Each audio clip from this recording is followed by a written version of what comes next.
Salve, salve galera, beleza? Peterson aqui, uma voz na periferia. Hoje estamos aqui com dois convidados aí especiais, né? Que é o Jair e o Alcivânio. Se apresentem aí pra galera. Olá pessoal, bom dia. Alcivânio Bonfim, conselheiro tutelar aqui de Ceilândia. Estou aqui hoje para contribuir aqui com o nosso debate, nosso discurso sobre consciência negra. E é um prazer, Pedro, sempre estar aqui no Voz na Periferia. Você é meu brother, meu amigão. Jair também. Bom dia, Jair. Bom dia. Bom dia a todos aí de casa. E vamos que vamos. Bom dia, eu sou o Dr. Jair Alves, advogado, e sou presidente da seccional da Igualdade Racial de Ceilândia, e sou periferia também. Agradeço ao Peterson, ao Lucivano, um grande amigo também, que eu tenho de muita jornada aí, já conhecemos há mais de 20 anos aí. É um exemplo e um link aqui para Ceilândia, tanto ele como o Peterson. Valeu. É isso aí, estamos iniciando aí o nosso bate-papo, né? Espero que a gente possa acrescentar o máximo aí para essa galera, né? E vamos começar porque estamos iniciando aí um mês já conversando sobre o Dia da Consciência Negra, né? E o que eu tenho falado aí pra galera aí, que é a inclusão no geral. Não se trata de cor, né? Raça, etnia, no geral. E vamos iniciar aí a nossa conversa aí para falar hoje do Dia da Consciência Negra, né? Para que a gente tenha noção do que acontece no dia a dia. Eu posso até ser solidário, né? Mas infelizmente a gente não sente a dor de quem é discriminado pela cor. E a gente tende a falar sobre isso para poder conscientizar, né? O ser humano no geral. Vamos começar aí com o Jair, né? Jair, fala pra gente aí, né? Hoje o Dia da Consciência Negra aí. Fala pra gente aí, você já recebeu algum tipo de preconceito? Com certeza já recebi, não só eu, mas várias pessoas da cor negra, mas só que, igual você foi sábio nas suas palavras, falou, que são todas as formas de discriminação é prejudicial. Por exemplo, eu vou dar aqui fazer só uma palhinha aqui, que só no Zeca Pagodinho ele fala que o dono da dor sabe quando dói.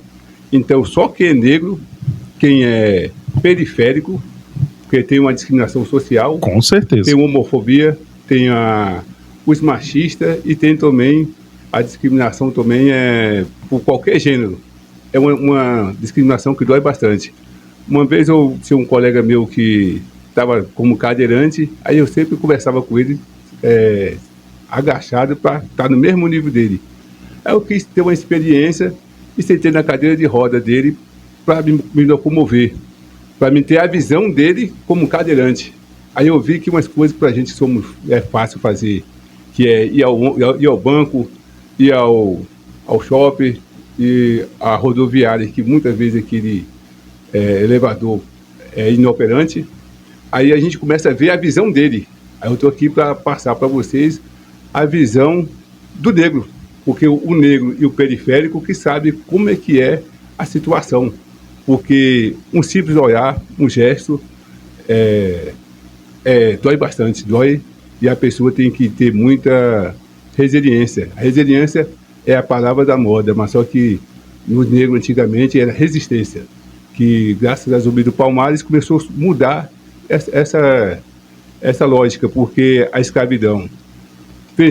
Vê que você concorda comigo. Você está trabalhando no seu emprego, aí no dia 13 de maio houve a abolição da escravatura. Aí você perde o emprego, perde a casa, perde o local de comer e é jogado fora. E é trocado pelos imigrantes que veio lá de Portugal, da Europa para cá. Então, se você não tem emprego, você não tem nada. Aí você vai se sujeitar de uma forma a voltar para lá, para continuar sofrendo. Então, você não tem trabalho, você não tem emprego e você não tem qualificação. Então, por isso que aconteceu lá na abolição da escravatura, que se diz que é uma lei áurea. Áurea significa ouro. Ouro para quem? E que fundamento teve? E só respondendo aí, sem alongar, a pergunta, eu já sofri por várias discriminações raciais e realmente é uma situação muito contínua. Semana passada mesmo eu fui para um congresso da consciência negra. Eu entrei na farmácia na Asa Sul, aí o vigilante estava me seguindo, o vigilante, e a caixa deixou de atender uma moça para me seguir, pensando que eu ia subtrair alguma coisa. Aí eu simplesmente só peguei e saí para evitar um mal maior e constranger a pessoa que está me constrangindo. Então, tem muita gente aí que julga pelo externo, né? E assim, muita gente não sabe que, no seu caso, no caso de muitas pessoas aí, são pessoas fortes e preparadas, né, no dia a dia. Só que a forma que eu expressar e falar, eu posso te ferir, né? E você não esboça nenhuma reação. Só que você é um cara que já está preparado para essa situação. Outras pessoas, né, não enxergam da mesma forma e pode até tirar a própria vida com uma palavra ofensiva dessa forma, né? É dessa forma que funciona? Você foi bem preciso na sua expressão. Eu vou só voltar um pouquinho mais um tempo da década de 90, aí para a gente voltar o assunto. Quando você vai para o colégio, que existe um fantasma, um invisível.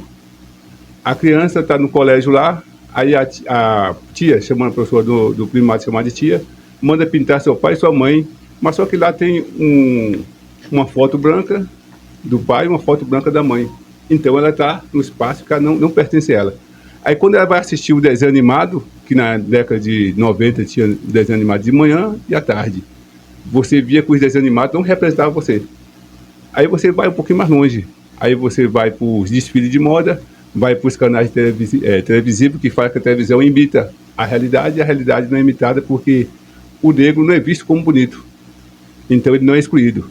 Aí você vai ver os super-heróis, todos os super-heróis são brancos.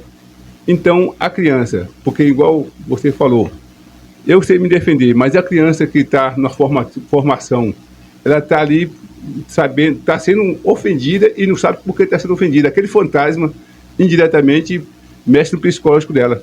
Aí a pessoa fala, a oportunidade do branco e do negro são o mesmo. Aí está na sala de aula lá, a criança negra, que ela vai ter que lutar contra aquele fantasma criado pela sociedade, socialmente criado, e pelo conhecimento. E o outro lá, não negro, vai só ter o conhecimento.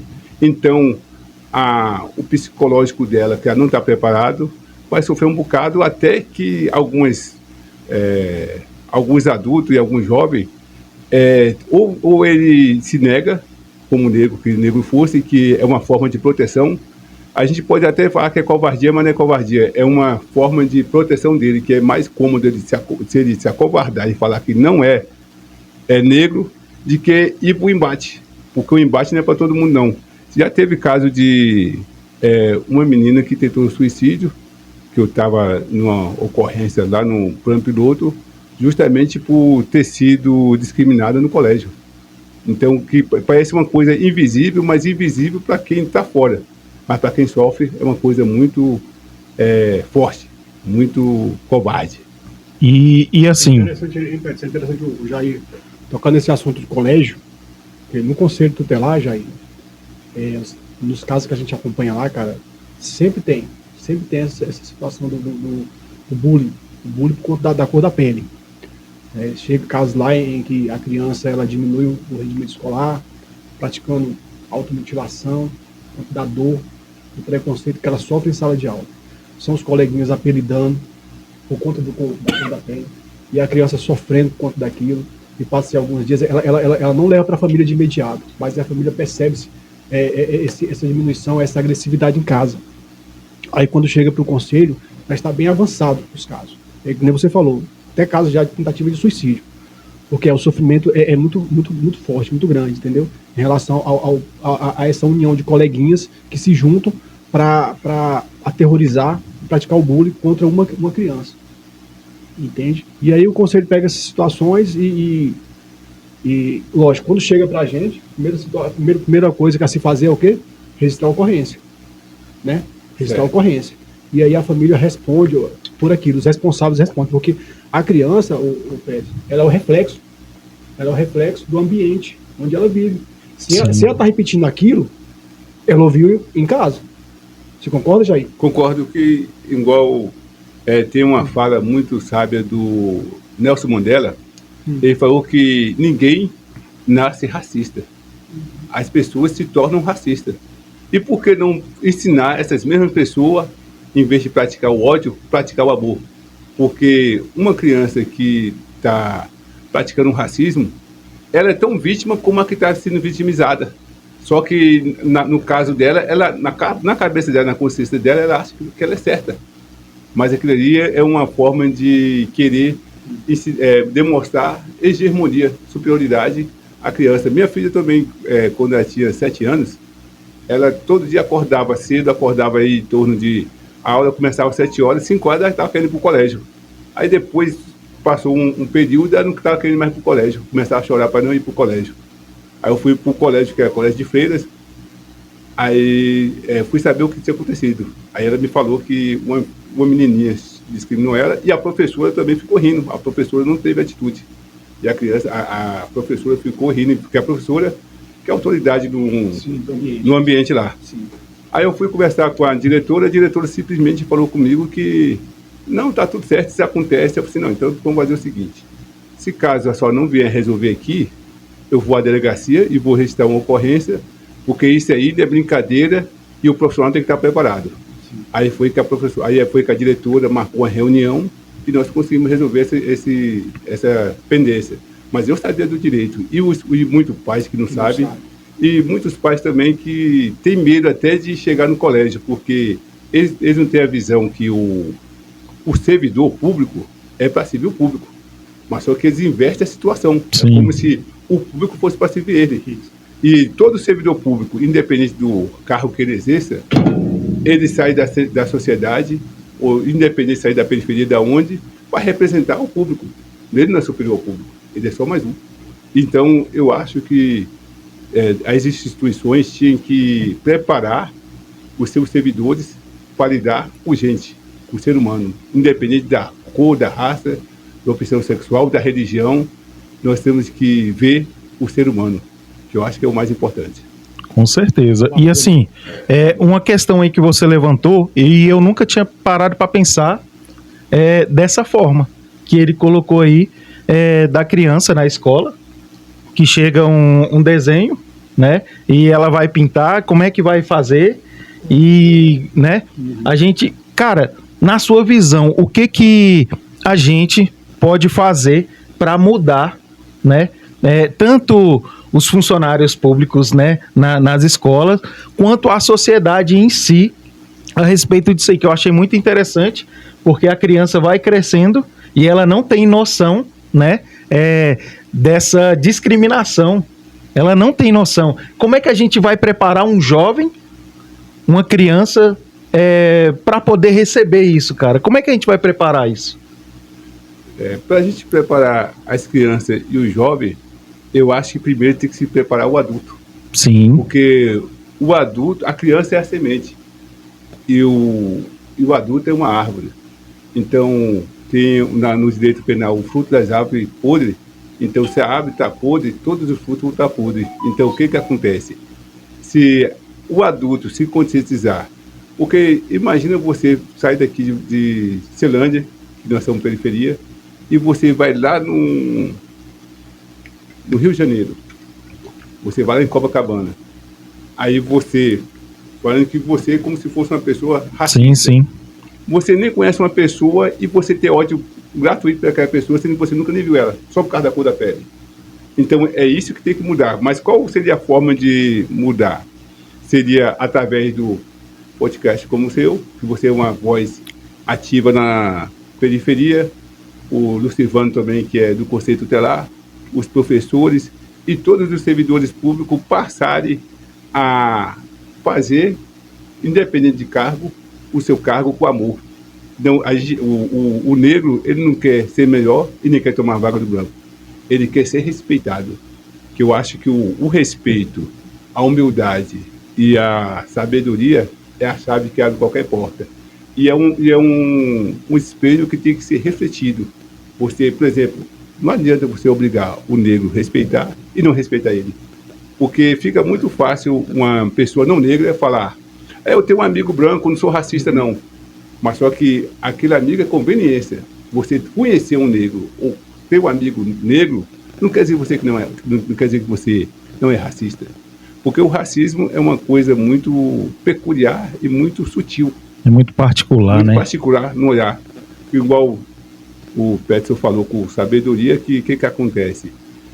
Aquela coisa que parece ser simples, aquela pessoa pode ir aumentando, e até vir a entrar em depressão, ou até vir cometer suicídio, ou então vamos ir mais longe, pode até se tornar uma pessoa agressiva.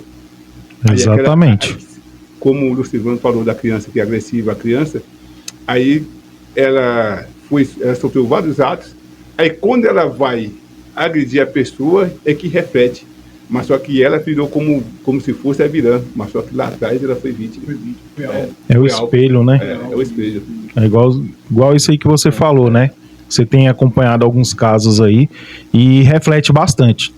As minhas ações, as minhas atitudes, o modo de eu falar, de eu agir, né? Os meus filhos, eles refletem lá fora, sim. Suas ações em casa. Com certeza. E também, o Petro e Jair, com relação à criança que está sendo alvo, ela tem que ser encaminhada, tem que ser tratada. Mas também o agressor tem que ir também. Exatamente. A pessoa que está... A causa raiz, né? Isso. Não, eu falei a criança que está praticando, entendeu? Essa criança também tem que ser acompanhada. A gente não tem que falar só de quem está sofrendo, mas a criança Sim. também ainda está em construção. Então o conselho acolhe essa criança também que está praticando o ato e encaminha também. Lógico, vai responder lá na delegacia da criança e do adolescente, mas também vai ser tratada nesse meio, no meio psicológico, os psicólogos, entendeu? E a família também vai ser orientada e acompanhada para mudar as ações daquela criança no colégio. E muitos dos casos, eu vou ser bem sincero com vocês aqui, muitos dos casos, nós temos que mudar a criança que está sendo alvo da escola. Porque o grupo que pratica o racismo, o bullying, no colégio, muita gente. É muito grande e a gente não consegue desfazer aquilo. Você consegue calar um ou outro, mas ainda fica aquele miolo ali, aquele grupinho insistindo, persistindo, entendeu? E aí você tem que tirar a criança. Já teve casos que eu encaminhei, que eu falei, que eu orientei os pais da criança que estava praticando, também da criança alvo, e aí não parou. Ó, tio, aquele parou, mas o outro continua. E você não consegue controlar a massa. Tem que fazer o quê? Você tira aquela criança e põe em outra escola. Cara... Pra preservar a criança. Sim. Preservar o psicólogo, porque senão, meu amigo... E assim, eu acho que a gente pode mudar essa situação, e eu já coloco aqui, já me coloco à disposição, para a gente bolar uma estratégia, né, de combater isso nas escolas, com palestra, mas uma palestra instrutiva, uma palestra de forma animada e acolhedora, coisa diferente, sabe? Porque assim, tá se tratando de uma escola, né? Aí, dia das crianças, você se veste de palhaço e vai pra escola, né? Dia de super-herói e não sei o que, isso. Cara, a gente poderia pegar, né, esses personagens, né? Eu me visto aqui de um personagem, né? Um super-herói, alguma coisa nesse sentido, até de palhaço, pra gente poder tratar de um assunto sério, né? Mas que chame a atenção. Que chame a atenção, que vai, né, o público-alvo, que vai atingir realmente um assunto que vai impactar não só as crianças, mas também os adultos de uma forma geral. E eu vou bater aqui todos os dias a respeito dessa inclusão, né, que a inclusão é no geral. Por quê? Eu sou um cara que eu fui criado dentro de uma instituição de cadeirantes. Eu já senti, chega eu me arrepio de falar, eu já senti a dor deles. O Antônio, que veio aqui para falar, ele é testemunha, ele é prova viva que eu acompanhei eles, né, com os meus 13 aos 15 anos, e a gente é amigo, né? em particular. Eu tenho vários amigos homossexual, cadeirante, né? E assim, que já sofreram injúria, não só pela cor da pele, mas pela condição física. E eu já cheguei a chorar. Por quê? Porque é desumano, chega a ser desumano. Muitos deles estão com um sorrisinho na cara. Mas quando vai para o seu quarto, quando vai para a sua casa, a gente não sabe o quão destruidor foi aquela palavra, né? O tanto que machucou. No seu entender, o preconceito, ele machuca? O preconceito, eu verifico como se, primeiro, a pessoa que pratica de uma forma radical aqui, eu acho que é um câncer psicológico que tem que ser removido da cabeça desse praticante. Porque eles podem começar a fazer vários seguidores e seguidores do mal. E então ele tem que ser tratado, e quem é discriminado é machucado. É machucado porque várias pessoas que trabalham, independente de ser negro e não negro, todo o serviço em geral é um motor de um carro. Toda peça ali, até o parafuso, tem sua finalidade. Sim. Então, quer dizer que faltando o carro não vai funcionar. Então, a gente não tem que falar qual é o serviço melhor, qual é o pior. Todos são serviços, são dignos.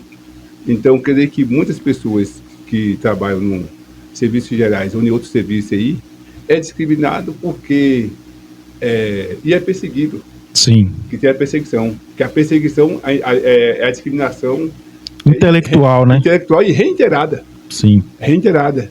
Que aquela pessoa lá chega a um ponto de acordar e não querer mais ir ao serviço por causa daquela discriminação. A gente tem que mudar isso, aí, cara. O que acontece? Aí ela, dentro desse contexto, ela tem toda uma estrutura que depende dela. Tem uma família, tem todo um aparato que ela não pode se demonstrar fraco. Sim. E muitas vezes aí que vem o problema com o mestre Silvano falou, que tem que procurar um tratamento, mas só que a nossa rede de saúde é precária. E falta instrução também, né? A instrução. Falta instrução, porque assim, eu vou buscar um tratamento aonde? Exatamente. Só para complementar aqui sobre essa precariedade da rede pública de saúde, da rede pública na área da saúde, cara, o Conselho Tutelar já encaminha os casos para instituição parceiras. Se eu encaminhar para a Secretaria de Saúde, vai levar aí até 6 meses para conseguir marcar um psicólogo. Já no instituto, pelo qual nós somos parceiros e conveniados, atende aí em torno de 15, 20 dias. Aí quando aperta, demora mais. Mas para você ver, o Conselho Tutelar do GDF encaminha para as instituições parceiras. Quando eu preciso, quando é urgente, eu ligo pedindo favor para um amigo ou outro dono de clínica. Você pode atender essa moça, por favor, que ela precisa ser laudada, ela precisa de ajuda. O cara vai e atende. Mas isso é importante, cara. A precariedade é grande, cara. O Conselho Tutelar, ele não consegue atender muitos casos por conta disso, da precariedade. E tinha que ser urgente, porque a gente está falando de base, de criança. Então a criança tem que ser atendida com urgência. E não é assim, Jair. Não é assim. E é por isso que a gente precisa mudar essa realidade da Secretaria de Saúde. Deixa eu falar. Tem uma amiga minha que é a Rosária, que é da Mão Amiga. Isso. Então, ela também atende muitas pessoas lá e faz o serviço social e do governo. Vamos mostrar ela. Que é o Instituto, não, o IMA? O IMA, exatamente. Isso. Porque, inclusive, seria bom, igual tu está mostrando aí, que o trabalho do Conselho Tutelar se confunde com o trabalho de político, que só aparece na época da eleição, mas só que seria ser mais divulgado. Porque é um trabalho bonito. Eu já fui lá. Eu fui lá e eu vi a correria deles lá. Meu amigo, eu acompanhei eles lá internamente. Ainda não fui para campo, mas internamente para me entender, né? Vai que o cara tá conversando fiado, aí eu falei, rapaz, eu tenho que ir lá conhecer, né? E mostrar um pouquinho do trabalho. Cara, eles trabalham arduamente, todos os dias, e eu vou te falar, e se ele não botar um freio, ele vai para 11 da noite, trabalhando, né? E assim, e ainda atende particular, a pessoa liga para ele e fala, meu Deus, o que eu faço aqui e tal, e fora do expediente ele ainda atende ainda o povo, E eles trabalham porque senão não dá conta da demanda. E é todo mundo empenhado lá em trabalhar, né? E a gente tem que mostrar o conselho tutelar. A gente tem que mostrar o trabalho deles aí. Porque é igual ele falou. Eles pegam a parte burocrática, né? Analisa, manda pra frente, só que não segue. Não segue. Quando você precisa do Estado, o Não Estado pula vai a casinha. fazer. Quando você precisa do GDF, cadê o GDF? Quando você precisa da Secretaria de Saúde, demora a atender. Quando você precisa da Secretaria de Educação, de conseguir uma vaga para uma criança mais próximo de casa, não atende. Entendeu? Bota a criança a 10 km de casa. Você acredita nisso? Eu acredito. E só puxando o gancho do... O Silvan falou aí, que um bom profissional da educação, um professor, ele é muito importante na vida na nossa vida, principalmente a da infância, porque um professor, ele pode descobrir um Machado de Assis, e ele pode fazer nascer um Machado de Assis, e ao mesmo tempo ele pode matar um Machado de Assis. Porque aquela base lá é fundamental para o cotidiano do aluno, entendeu? A motivação futura, né? A motivação. E assim, ó, eu queria puxar um gancho aqui também, né? Porque assim, olhando o lado dos profissionais, dos professores, mas profissional no geral. Porque esses dias, eu até postei aqui nas minhas redes sociais, eu fui fazer 10 sessões, né? Com um psicólogo. Só que com 5 minutos de conversa, eu estava sendo o psicólogo. Por quê? Ele estava passando a mesma situação e ele atende todo mundo, mas quem é que atende aquele profissional? Então, vamos voltar também para o lado do professor. Como é que esse professor está em casa? Como é que está o dia a dia? Quem é que ajuda esse profissional? Então, eu acho que falta algo na sociedade, no geral, que a gente precisa não só apontar o dedo, não só julgar, mas abrir os braços também para ajudar e falar, professor, o que eu posso fazer para te ajudar nesse sentido, né? Vamos invadir as escolas, vamos invadir os hospitais, vamos invadir tudo. Cara, um abraço de verdade, né? Pegar e começar a se levantar na periferia, pessoas que lutam em prol de todo mundo e mostrar, olha, eu sofri preconceito, só que eu não vou criar uma barreira aqui, né? Eu vou pular essa barreira aqui e falar assim, cara, é difícil, é complicado, porque só quem sabe a dor é quem já sofreu algum tipo de preconceito. Mas está na hora da gente quebrar essa barreira, né? E começar a trabalhar na causa central, né? Naquela pessoa que, tipo assim, às vezes eu sou preconceituoso, eu tenho 40 anos. Você acha que é algo reversível? Se é reversível, vamos trabalhar em cima. Mas assim, às vezes eu fui colocado nessa situação. Eu fui criado dessa forma para ser preconceituoso. E isso é complicado. Como é que a gente trabalha nesse sentido? Esse é um trabalho um pouco demorado e a longo prazo. Mas tem que ser iniciado. Tem que iniciar. Porque 40 anos revendo os mesmos atos, vendo a mesma postura e cercado das mesmas pessoas, porque quem tem medo do diferente são pessoas covardes. Sim. O diferente e a primeiro momento é assustador, mas é necessário.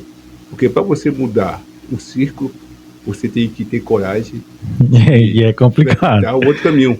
Porque quando você sai da zona de conforto, não é todo mundo quer sair da zona de conforto. Uhum. Eu vou falar aqui do mestre Alcivan, porque eu conheci ele lá na biblioteca de Ceilândia. Desculpa a palavra que tu é mais novo que eu, moleque, que ia de bicicleta para pedalando, muitas vezes sem alimento para se alimentar, e ele ficava praticamente o dia todo na biblioteca estudando, sem recurso, porque muitas vezes os outros colegas de biblioteca passavam material para ele. Aí, graças a Deus, ele passou no concurso, que é um exemplo de... 4 concursos, resiliência, porque eu estou contando a história do que eu conheço, não o que eu ouvi, o que falar. Sim. Aí depois ele voltou para a mesma biblioteca pública de Ceilândia, pelo Conselho Tutelar. Então, quer dizer que quando você tem você volta de uma forma é soberana, é bonito, mas sabe por quê? O que acontece? Se tiver 10 pessoas que duvidam dele e ele acreditar, que é o cenário positivo. Agora, se do contrário, 10 pessoas acreditarem nele e não acreditar, é o cenário negativo. Então, quer dizer que ele acreditou, ele fez, e é um exemplo para seguir. Porque essa discriminação que ele tinha social e a falta de recurso, a limitação, não parou ele, que é um exemplo para a gente. Obrigado. Valeu, meu irmão. Falar. Obrigado. Obrigado, Jair. E é interessante você falar isso. Você falou um negócio importante. O Alcivânio começou na biblioteca ali, com as dificuldades, né? Financeiras, sem alimentação direito, sem material, sem um transporte, mas os colegas estavam ali orientando. Você, a Amália, a Josi, até os dos amigos que estavam me orientando ali.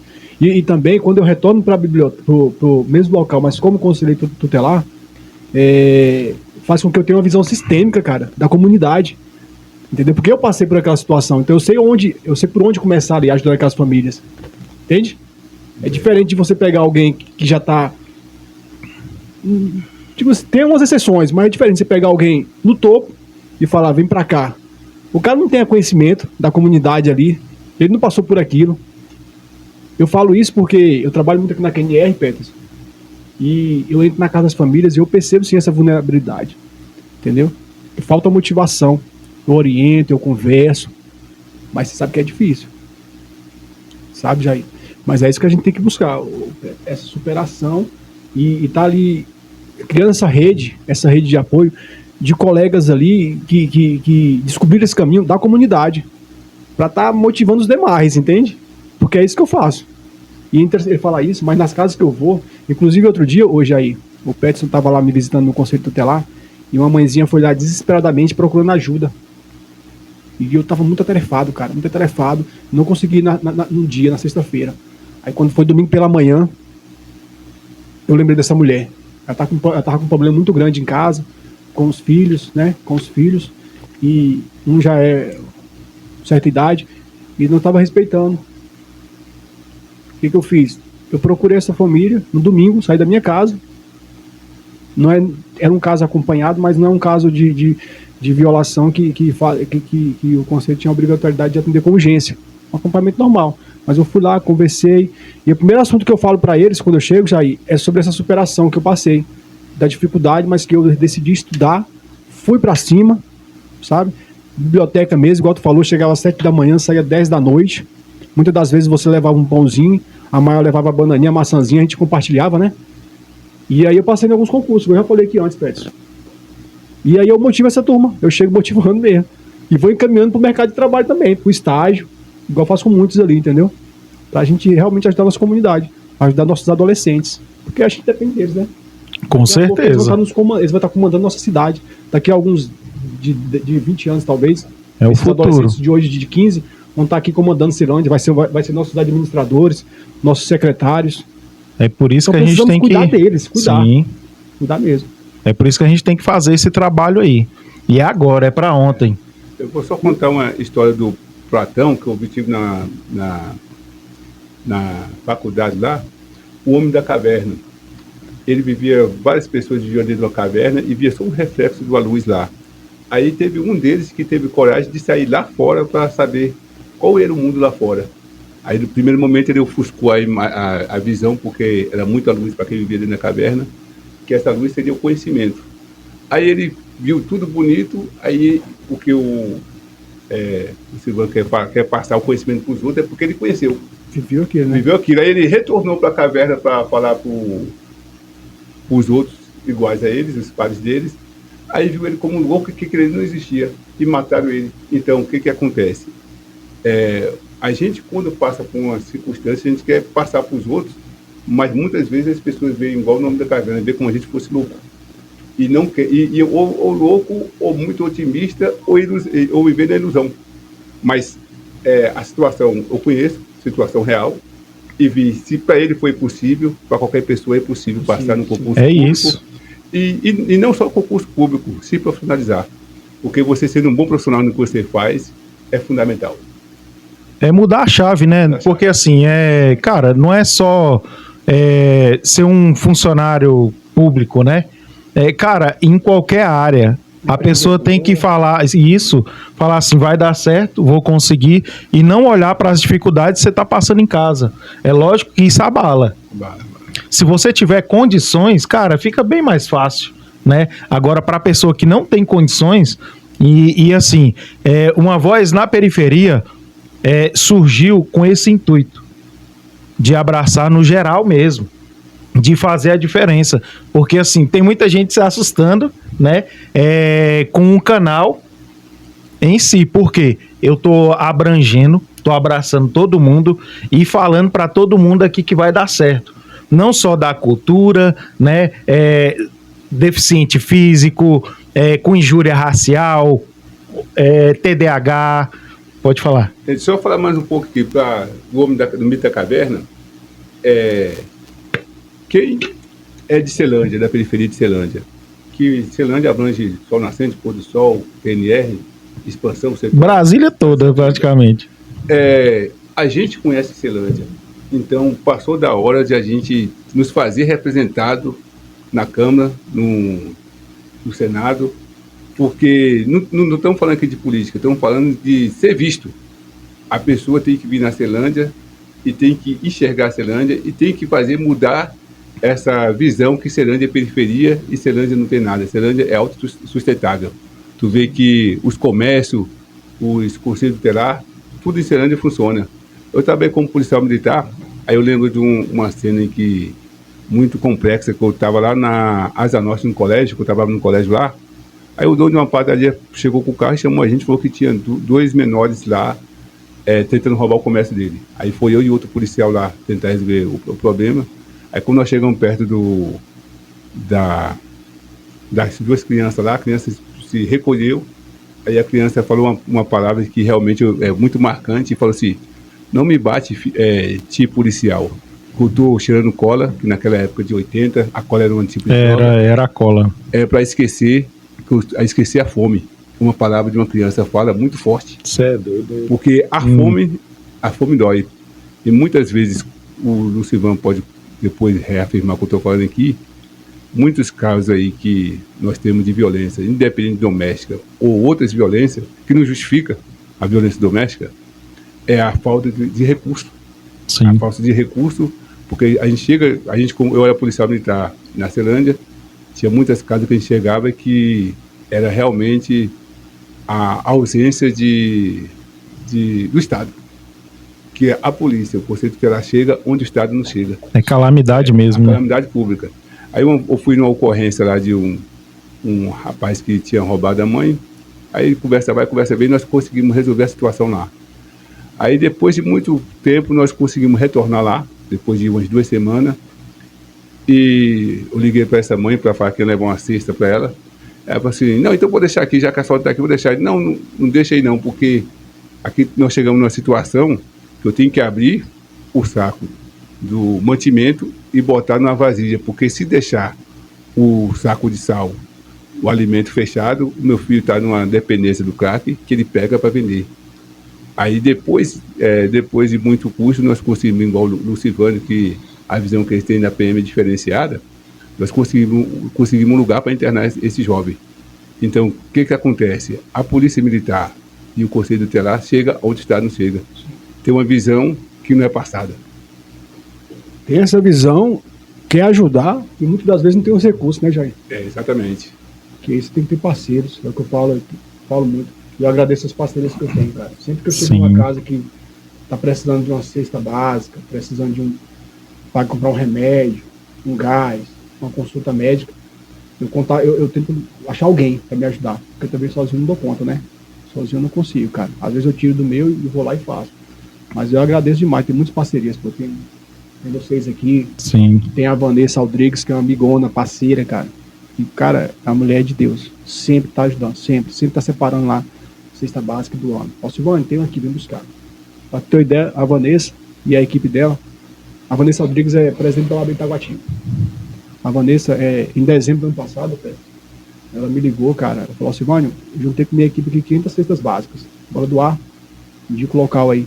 Aí eu trouxe pro Sol Nascente. Doamos tudo aqui no Sol Nascente. E teve outras situações anteriores. O pastor Marcelo também ajudou bastante. Sempre que eu ligo para ele Fala, não, tenho aqui, vou separar. Eu vou lá e tomo a frente e levo para a família, porque, como você falou, nós estamos dentro na ponta, nas casas, entendeu? Sabendo da dificuldade. E aí, como é que você vai chegar em casa, meu irmão, e deitar lá tranquilamente, sabendo que aquela família tá sem um alimento? Sem conseguir pagar um aluguel. E Isso é aí? desumano. Hã? Ser conselheiro tutelar, cara, é isso, não é só questão de politicagem, porque eu vejo muita gente que trata o conselho como política, mostrar força política, mas não é isso não. A sociedade, a comunidade tem que observar bem e escolher bem. Na hora de colocar um caboclo para ser conselheiro tutelar, ou um parlamentar, tem que escolher bem, porque tem gente aí que só quer provar que tem voto. Isso é verdade. Só quer provar que tem voto, mas não vai ajudar ninguém não, cara. Não vai ajudar. E aí quem sofre são as crianças. Mesmo vindo da periferia, tem uns aí que não... O cara, meu irmão, o cara quer Só mostrar pensa que ele é nele. um bonzão, que ele teve sim, eu tive aqui tantos votos, sabe? Eu sou o cara, mas na hora de ir na ponta ele não vai. Passa ali 4 anos e nossas crianças estão perdendo com isso. E- Falta de acompanhamento. E aí você imagina, hoje aí, eu já passo pelo conselho tutelar. Imagina se eu sou um cara omisso, um cara que prevarico, numa situação de uma criança que está sofrendo, digamos, um abuso. Ah, chegou pro E Alcivone. é frequente, né, cara? Chegou pro Alcivone aqui um caso de abuso. Hoje. Chegou hoje. Eu analisei o caso, mas aí prevariquei, cara, fazer um relatório qualquer aqui. A criança permanece lá sofrendo. Passa-se 1 ano, 2 anos, 3 anos, 4 anos, 5 anos. Aí depois a criança está com 5. Daqui a 8 anos a criança retorna de novo para denunciar o caso. Ou seja, já passou 8 anos aí sofrendo um abuso de um tio, de um avô, de um vizinho. Sendo que esse caso poderia ter sido descoberto lá atrás. E a criança não teria Se passado trata por de esse sofrimento, durante né, 8 velho? anos. Exatamente. Entendeu? Por E isso que nós temos que ter pessoas de ponta. Sim. Como o Jair falou bem, Jair. Nós estamos na ponta, e nós somos sobrecarregados. E o Pérez falou antes também. Quem está cuidando da gente? Quem está cuidando do policial? Quem está cuidando do professor? Entende? Quem está cuidando do conselheiro que está lá ouvindo situações Exatamente. de 8 às 17 horas, tentando resolver problemas de 8 às 17 horas, sai de lá super sobrecarregado. E aí, tem o psicólogo para o conselheiro? Tem para o policial? Entendeu? Que inclusive eu vou falar aqui do policial que eu tive a honra de servir o maior polícia, que é a Polícia Militar do DF, e trabalho no maior quartel, que eu considero o maior quartel do mundo, que é Ceilândia. Ceilândia, eu acho que é o melhor lugar do mundo para trabalhar, porque aqui tem vários professores, inclusive o Fábio Reis é um dos meus professores, que é o massa. cara que resolvia. Aí o que acontece? Eu estava numa sala de aula uma vez, tinha um professor que ele não gostava de policial. Aí ele sempre jogava uma piadinha, ele era juiz. Aí teve um dia que eu falei para ele assim, levantei o dedo e falei, professor, deixa eu dar uma ideia para o senhor aqui. O senhor me responde uma pergunta. Quem o senhor acha que é mais inteligente? O juiz, o promotor, o delegado ou o policial militar? Ele deu um sorriso lá, aí eu falei assim, quando chega um processo para o juiz, ele tem 30 dias para prorrogar por mais tempo. O promotor, mesma coisa, e o delegado, mesma coisa. O policial militar, ele tem 30 segundos para decidir. Ele tem que qualquer crime, ele faz. E se ele errar, ele é incompetente. E se ele acertar, não tem mais obrigação. Aí, como o Alcivone falou, porque eu sou da Polícia Militar, eu vi muito caso lá que tem que ser tratado. Sim. A polícia tem que deixar de teoria e tem que tratar os seus policiais. Porque o sistema, principalmente o sistema militar, é muito covarde. O sistema militar, ele pega a laranja e suga, e nunca perguntou, nunca sentou para falar para um cara. E aí, você está fazendo alguma coisa? Então, quer dizer que aquele policial, ele é ser humano. Ele sai da sociedade para se tornar policial. Mas ele continua sendo ser humano do mesmo jeito. Permanece humano. Entendeu? E quando ele volta com uma carga mais pesada. Porque a gente vive numa mídia, nós estamos aqui na mídia, mas a mídia tinha que... até a forma que, quando eles vão se expressar e falar ocorrência, ele deixa a desejar. Quando ele fala assim, segundo o policial militar. Então está botando dúvida na ação do policial militar. Então, o policial militar, ele não veste uma farda, ele veste uma armadura, ele veste a capa de super-herói. Porque sem recurso e sem apoio, ele faz a diferença. os policiais militares, todos que eu sou grato por ter passado por lá e aprendi bastante. E sem contar o sistema que tem pressão, o sistema da hierarquia. Porque alguns oficiais confundem hierarquia com demonstração de poder. É uma espécie de discriminação por hierarquia. Uma discriminação que muitos policiais, quando ele abre a boca, falam que ele é indisciplinado. E quando ele recolhe, aí ele já volta para ter o problema psicológico. Porque aquele momento que ele recolheu, ele deixou de estressar a sua pessoa. É porque acho que não vai dar em nada, né? Exatamente. E a Polícia Militar, nós temos a discriminação estrutural dentro da própria instituição, que isso tinha que ser trabalhado. Nos cursos de formação, tinha que dar um ensinamento de respeitar o cidadão, porque ele está ali para combater o criminoso, não o cidadão. E o cidadão comum, e o cidadão, principalmente, as minorias, os negros e principalmente os periféricos. Exatamente. E voltando um pouquinho aí, a respeito de liderança, né? A gente já tinha conversado antes sobre liderança. Ceilândia é totalmente independente, né? E como eu já tinha conversado com ele antes, aí vou falar com você aqui, que a gente tá formando um grupo, né? Justamente para poder mudar a mentalidade de alguns aí, que chegam de fora, não entendem e não conhecem, né, o que verdadeiramente acontece dentro da periferia, mas politicamente ele vem granjear e buscar os votos, né? O que a gente pode fazer mudar a mentalidade, mudar o rumo, né? Passar a se unir mais. O que a gente tem que fazer para poder levantar uma liderança que verdadeiramente vai trabalhar em prol da nossa comunidade? A gente voltando lá na Casa Grande, os coronéis daquela época, que o voto era proibido para o negro, era proibido para as mulheres, e o voto era comprado. Quem tinha muito recurso comprava os votos. Então, quer dizer que de 1900 e lá vai porrada, 1800, até hoje não mudaram nada. Eles vêm na periferia, compram o voto, que dessa forma, infelizmente falando, porque eu acho que a gente não tem que vestir a gente tem que vestir o uniforme da seleção brasileira, não é só na Copa. Sim. Assim como nós temos que vestir o uniforme de Ceilândia. Ter orgulho de falar, eu sou Ceilândia. Bater no peito, periferia acordou. Acordou, a periferia acordou, e nós temos que ver um buraco na pista, que está errado, irregular, e não achar que é comum. Porque está na frente da casa do João, é problema dele. Não, é problema nosso. Que exatamente. Os impostos que nós pagamos, o recurso, tinha que ser reinvestido aqui na Ceilândia. Aí, a partir do momento que nós sentir a dor e ver o próximo como se nós fôssemos eles, aí vai mudar. Então, a gente não tem que viver a política só em outubro há 4 anos. Nós temos que viver a política no dia a dia. Você, da Constituição, fala que o povo é o dono do poder, é emanado do povo. O poder emana do povo. Então, nós somos poder não só para chegar lá e apertar um botão na urna. Nós somos para cobrar. Mas só que quando começa uma liderança fazer uma movimentação, aí outra pessoa, talvez por desconhecimento, fala, aquele lá está querendo se dar bem. Não, ele não quer se dar bem. Ele quer fazer o que o governo não fez e que quem está apontando não tem coragem de fazer. Entendeu? Aí você fica preocupado com a pessoa se dar bem, na verdade não é se dar bem, é a pessoa que tem conhecimento e tem coragem de bater na mesa e lá lutar pelo periférico.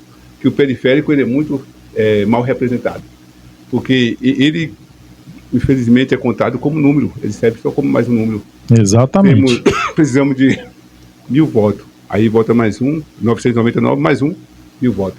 Não é desse jeito. A gente tem que mudar essa realidade. O senhor concorda, Luciano? Com relação a essa liderança que o Peterson fala, e eu sempre faço uma crítica com relação a líderes, sabe? Principalmente aqui da nossa cidade. Há líderes que em época de eleição, eles arrebanham aí meio mundo de gente, negocia essas pessoas com um distrital, com um federal, com um senador, e aí ele cria-se um nome dele, sabe? Isso pra mim não é liderança. Não, cara, mas é incrível. Ceilândia tá cheia de gente desse tipo. Aproveitador, né, cara? Aproveitador, ele faz o quê, cara? Ele junta aí, ó... Pega a sua necessidade e trabalha em cima. Eu tenho aqui 1000 pessoas comigo, sob meu comando. Aí o deputado, opa, maravilha, eu quero você comigo, amigão. O cara mora onde? Esse deputado? Lá no Lago Sul, digamos assim, um exemplo. Lago Sul. Só mora elite lá, né? Aí o cara vem na Ceilândia, paga uma miséria pra esse líder, e aí esse líder começa a trabalhar pra esse cara por conta de um carguinho e um valorzinho a mais. Lógico, o cara tem suas pendências financeiras e boleto pra pagar, né? Só que eu acho que covardia é usar as famílias para isso. Por quê? Porque na época que precisam, as famílias não vão ter lá a quem socorrer. Eu falo muito no conceito. Que foi vendido, né? No conceito tutelar, cara, o conceito tutelar ele é bom por isso. Você ouve as pessoas, as dificuldades, entendeu? As necessidades. E aí na época de escola, chega as mãezinhas lá precisando de creche, de vaga em escola perto de casa, principalmente no sol nascente, quem tá em construção. E aí as criancinhas que moram lá no trecho 2, no final da VC 311, é colocado numa creche lá na divisa entre Taguatinga e Ceilândia. Aí essa mãe não leva porque é muito longe. E aí não tem vaga lá. E a mãezinha reclama com o Alcivânio. Alcivânio, mas não tem como é que eu faço? E aí eu falo pra ela, ó, deixa de ouvir liderança, passa a escolher a representação da sua cidade. Se você escolher alguém que mora no sol nascente para representar você, essa pessoa vai saber que lá precisa de uma escola, de uma creche. Não é isso, Jair? A pessoa vai saber disso. Se você, Jair, representar a Ceilândia, você vai saber o que a Ceilândia precisa, cara. Não é o cara que mora no Lago Sul que sabe disso não, meu irmão. É você que vai entrar em Ceilândia e sair direto. Entendeu? É por isso que nós temos que saber escolher, velho. Escolher, sabe, com precisão, cirúrgico mesmo. E reforçar o que o Silvano falou aí com propriedade aí. Eu fui numa ocorrência uma vez lá de uma mãe que era babá, cuidava do filho de um burguês lá no Lago Sul, e o filho dela ficou desamparado porque não teve creche para colocar, não teve colégio para acompanhar. Aí você vê no olhar da mãe, no desespero dela, a frustração. Frustração, mas só que no caso, independente da mãe, e principalmente a mãe atípica também, que é mais complexo ainda. Agora tu imagina uma mãe atípica de um negro e ele ser discriminado. Aí dói nela porque ele não sabe como proceder, ela está vendo e não pode fazer nada, se sente impotente. E a gente vive num mundo em que tudo tem manual. Tu compra um celular, tem manual, uma geladeira, mas não existe manual para ser mãe, que é uma dádiva de Deus. Para ser mãe e para ser pai é um conhecimento que vai se aprendendo a cada dia, se moldando e privando muitas vezes do seu bem-estar para viver pelo filho. Aí nós vamos mais longe um pouco. Quando um periférico ele é preso, a família toda fica presa, porque sim, a família está lá tem que começar a visitar, e também até a forma que algumas pessoas tratam da comunidade como se a mãe, o irmão, outro lá, teria feito o crime. Então, seria uma forma de também estudar uma forma de tentar cessar esse tipo de discriminação e marginalização. Porque o que acontece? Marginalizou a família toda, e sendo que só tem um que, de repente, ele pode ser até ser inocente. E pode também não ser inocente. Mas só que, a princípio do direito penal, todo mundo é inocente, tem que provar o contrário. Mas só que o periférico lá, que está querendo sufocar o próprio periférico, ele pode inocentemente cair lá e, de repente, ele vai falar que é inocente e as pessoas não podem acreditar. Eu estava respondendo um processo na Polícia Militar e eu era inocente, mas só que eu não precisava só eu saber que é inocente. Eu tinha que provar que é inocente. Por isso que quando o advogado ele pega a causa de um cliente, se ele já respondeu o processo, ele vai ter conhecimento de causa. Ele vai entender o que está passando na cabeça daquela pessoa lá, que é a pessoa inocente, mas para provar é mais complexo. E assim, levantando essa tese aí, eu fui convidado a participar de um grupo que dá apoio dentro dos presídios, né?